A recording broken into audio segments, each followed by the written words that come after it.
낡은 침대를 버리고 새 침대를 도착한 날, 밤늦게 어버님 댁으로 향했습니다. 방 안 새 침대 위에는 한 상의 원앙같이 베개 2개가 나란히 누워 있었습니다.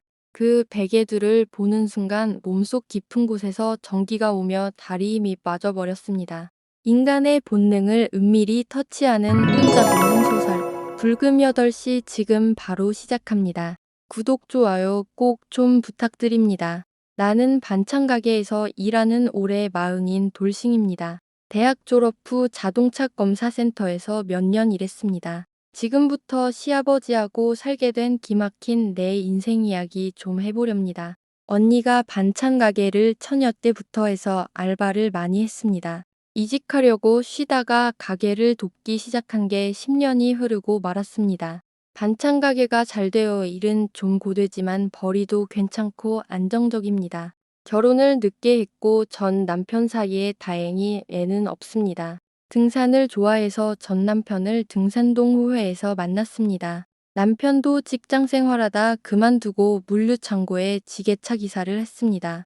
일할 때 적당하게 일하고 주말에 남편하고 등산을 다녔습니다. 집은 아파트는 아니고 빌라에서 살고 있습니다.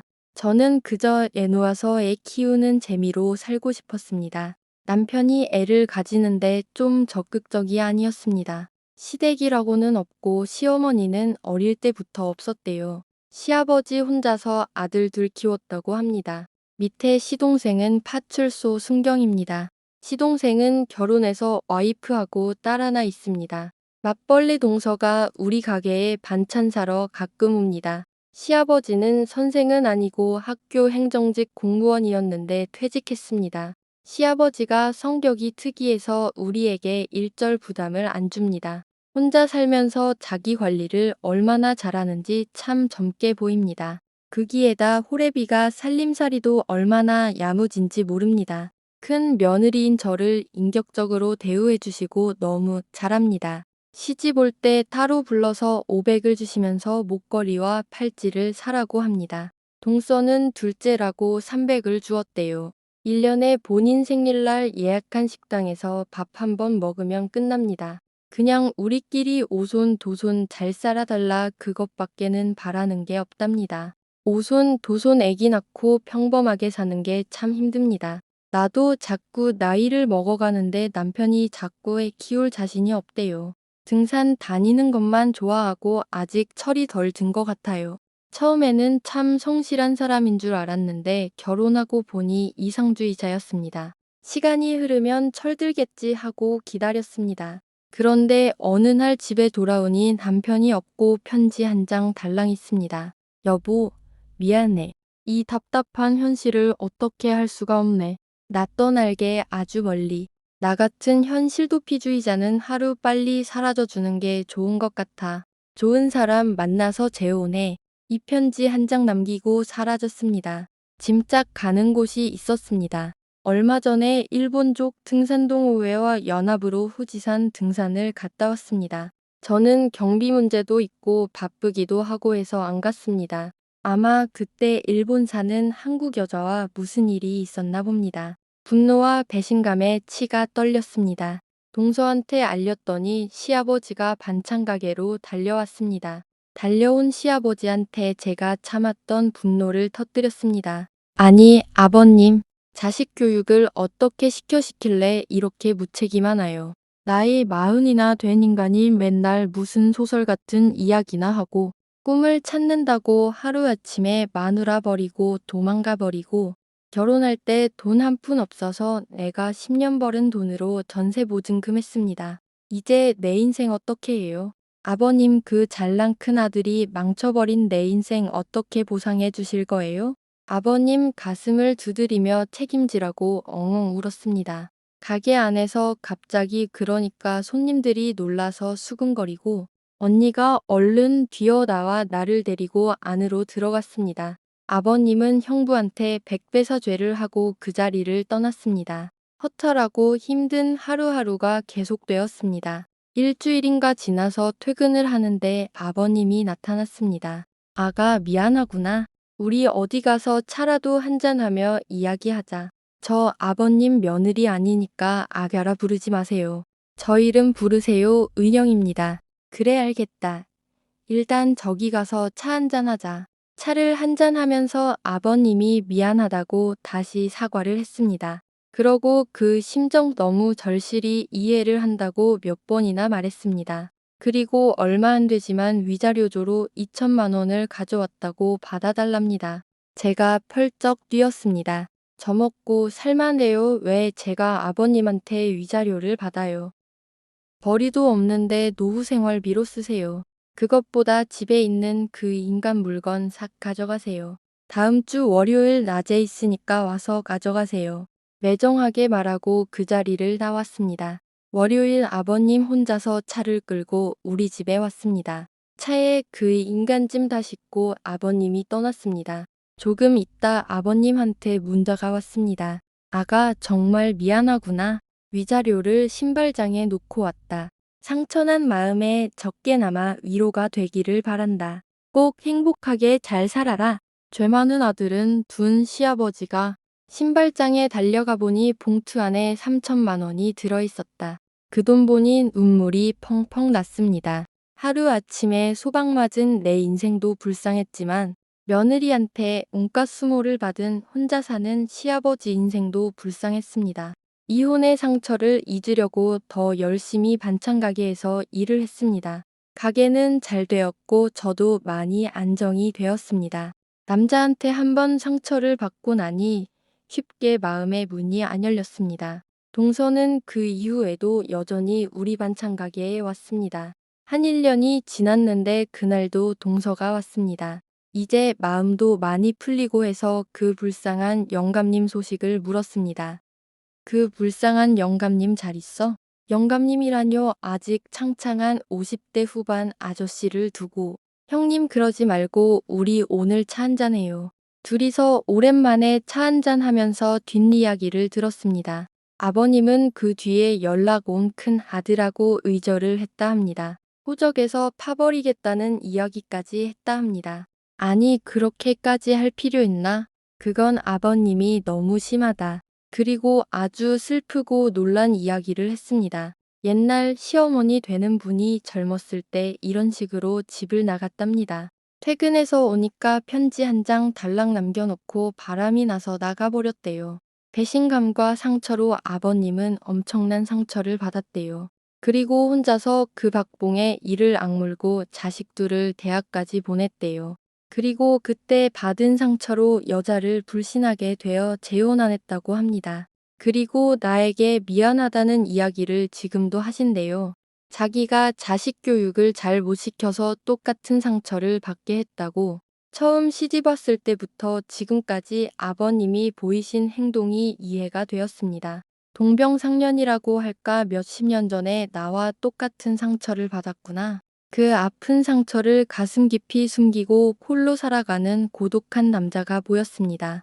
그날 차에 짐을 싣고 우리 집 창문 한번 쳐다보던 모습이 생각났습니다. 어이구 불쌍한 영감. 그 상처가 얼마나 컸으면 평생을 그렇게 고독하게 살았을까? 또 하나 슬프고 놀란 이야기가 있었습니다. 내 위자료 3천만 원을 해준 거 번다고 요즘 공장에 알바 간답니다. 평생 힘든 일 안 해본 영감이 처음 석 달은 아주 힘들었다고 합니다. 허리를 삐긋해서 병원에도 계속 다니고 있대요. 요즘 겨우겨우 적응을 해서 다니고 있대요. 참으로 미안하고 안쓰러운 마음이 들었습니다. 한번 만나서 밥이라도 사고 싶었지만 마음이 풀리지는 않았습니다. 그래도 마음 한구석에는 가재는 개편이라고 고마운 마음은 있었습니다. 이 세상에서 가장 정확하게 내 마음을 알아주는 사람이라는 생각이 들었습니다. 이 세상 한구석에 내 마음을 정확히 알아주는 남자가 있다는 게 기분 좋았습니다. 언젠가는 한번 만나야지 하면서 바쁜 일상을 살아가고 있었습니다. 언젠가부터인가 가게에 아저씨 손님이 반찬을 사러 오면 생각이 났습니다. 동병상련이라고 뼈저린 아픔을 겪은 동지애라는 것이 생겼습니다. 반찬 좀 갖다 줘야지. 반찬 제대로 해먹고 있을까? 점점 그 영감이 생각이 났습니다. 사실 외모로 보면 완전 영맨 아저씨인데 혼자 영감이라 부르고 있습니다. 어느 날 저녁에 집에서 신발장 청소를 하다 멍해졌습니다. 그날 그 봉투가 놓였던 자리가 어찌 그리 눈에 들어오든지 불쌍한 우리 영감 반찬 생각에 도저히 안 되겠다 싶어 문자했습니다. 잘 계세요, 아버님. 요즘 반찬 뭐하고 드세요? 한 10분 있다 답신이 왔습니다. 아, 아가 너구나. 정말 고맙구나. 이렇게 찾아주어서. 잘 있니? 아가라 하지 말라니까요. 이제 며느리 아니에요. 반찬 뭐 먹고 있나요? 그래. 미안. 반찬은 콩나물인데 그딴 거 먹으면 안 돼요. 내일 저녁에 반찬 가지고 갈 테니까 집에 계세요. 그래, 고맙다. 다음 날 반찬을 잔뜩 싸가지고 집으로 갔습니다. 오랜만에 보니까 영감이 그동안 얼마나 고생했는지 얼굴이 반쪽입니다. 가슴 한구석이 그냥 아파오면 눈물이 울컥 나옵니다. 말없이 얼른 가져온 반찬을 냉장고에 정리해서 넣었습니다. 아니, 왜 이렇게 살이 많이 빠졌어요? 안 본 사이에 완전히 영감이 다 되었네요. 내가 준 이 반찬들 열심히 먹으세요. 다음 주에 또 반찬 가지고 올게요. 하나라도 남기면 반찬 안 가지고 올 거예요. 이 많은 반찬들 돈은 얼마를 주어야 하니? 아버님 저번에 준 3천만 원으로 평생 결제했어요. 고맙다, 아가야. 고마워서 어떡하니? 또 아가라 하시네. 다시 안 올까봐. 아니, 미안 은영씨. 좋아요. 영감님 저 갑니다. 다음 주에 올게요. 작은 아들네한테는 저 온 거 이야기하지 마세요. 나오는데 주차장까지 따라와서 배웅을 합니다. 그리고 백미러로 보니 영감이 계속 서서 손을 흔들고 있습니다. 울아버지 살아있을 때 못한 효도를 한 마음이었습니다. 평생 한 일 중에 가장 잘한 일이었습니다. 한 주 내내 아버님 생각이 났습니다. 어떻게 하면 예전처럼 건강한 아저씨를 만들까 연구했습니다. 드디어 주말이 되어 바리바리 싸들고 부푼 마음으로 갔습니다. 저번 주보다 훨씬 건강한 얼굴로 저를 맞이합니다. 일주일 만에 변화로는 놀라울 정도입니다. 방 2개 아파트 20층인데 집이 반들반들합니다. 냉장고를 열어보니 반찬을 싹 비웠습니다. 내가 아버님을 보고 환하게 웃으며 말합니다. 합격입니다. 이렇게 하시면 돼요. 이렇게 먹어줘야지 저도 보람이 있지요. 그렇게 나는 매주 아버님을 관리하기 시작했습니다. 나 때문에 공장에 알바 간다는 소리에 마음이 아파 시작했습니다. 안 해줘도 되는데 내 상처 달래주려고 3천만 원 준 그 마음이 고마웠습니다. 매주살이 도톰이 오르는 이번인 보니 보람이 생겼습니다. 혼자 부르는 애칭도 아버님에서 우리 아저씨로 바뀝니다. 그리고 보람이 생기니 희한한 감정이 생기기 시작했습니다. 영감에서 아저씨로 바뀌면서 남자로 보이기 시작했습니다. 석 달이 지나면서 완전 내 마음이 바뀌었습니다. 몰래 서방 하나 숨겨놓고 키우는 기분이 이런 거 같았습니다. 한참 밤이 외로운 마흔인 여자에게 부푼 상상의 밤이 되기 시작했습니다. 어느 날 바지 앞 아래로 언뜻 비치는 그의 설렘을 보았습니다. 아련한 두근거리는 떨림이 마음속에 퍼져나갔습니다. 오직 내 지시만을 받는 그의 헌신과 노력이 절절히 느껴집니다. 우리 아저씨 그 모습이 너무 고맙고 든든해집니다. 어느새 가게에 남편 팔짱 끼고 들어오는 여자들이 부럽지 않습니다. 온전히 한 남자를 소유한 여자로서 이런 느낌 너무 행복했습니다. 내 속에 이런 자상함이 있었나 할 정도로 잘 챙기고 있었습니다. 아저씨한테 이래라 저래라 너무 많은 것을 요구하고 있었습니다. 음식 꼭꼭 씹어 먹어라. 매일 푸시업 100개씩 해라. 매일 반신욕하고 로션 발라라 등등. 그는 진심으로 기뻐서 내 요구를 달아오고 있는 것을 느꼈습니다. 외모가 영감에서 아저씨로 드라마틱한 변화가 진짜 오기 시작했습니다. 우리는 쉽게 말하면 죽이 잘 맞는 남녀가 되어가고 있었습니다. 시간이 흐를수록 우리는 서로에게 더 깊이 스며들었습니다. 자연스럽게 자주 일어나는 스킨십 때문에 마음속에 파도가 일고 있었습니다. 서로의 감정을 확인하고 싶은 간절한 마음이 점점 커져만 갔습니다. 밤마다 잠자리에 누우면 내 속에 맹순이가 튀어나와 마구마구 떠듭니다. 야, 어떻게 해봐. 아까 저녁에 부딪혔지. 그 묵직하고 생생한 존재감. 서로의 감정을 확인하고 싶은 간절한 마음이 점점 커져만 갔습니다. 집의 분위기도 점점 따뜻하게 둘만의 색으로 바꾸고 있었습니다. 구작달이 황토흙 침대를 버리고 이케아 가서 새 침대를 주문했습니다. 낡은 침대를 버리고 새 침대를 도착한 날, 밤늦게 아저씨 집으로 향했습니다. 방 안 새 침대 위에는 한상의 원앙같이 베개 2개가 나란히 누워 있었습니다. 그 베개들을 보는 순간 몸속 깊은 곳에서 전기가 오며 다리 힘이 빠져버렸습니다. 풀쑥 주저앉으려는 저를 나의 아저씨가 놀라서 끌어안습니다. 반소매 우람한 팔뚝에서 느끼는 남자다움에 더 이상 견디기 어렵습니다. 어디 아파하고 놀라는 그 얼굴에 아니야 하면 애 얼굴을 살며시 붙입니다. 오랫동안 서로를 갈망해왔던 우리는 마침내 하나가 되기 시작했습니다. 운명의 여신은 우리에게 긴 고통을 주었습니다. 하지만 이제 달콤한 선물이 도착했습니다. 동병상련의 아픔을 같이 극복하고 마침내 하트가 하나 만들어졌습니다. 같이 한 아픔이 컸기에 나이 차는 우리에게 큰 문제가 안 되었습니다. 그날 밤 새 침대 위에서 저는 그의 따뜻한 품에 안기었습니다. 그리고 그에게 속삭였습니다. 이제 아저씨는 제 거예요. 영원히 저만 바라봐야 해요. 영원히 제 곁에 있어야 해요.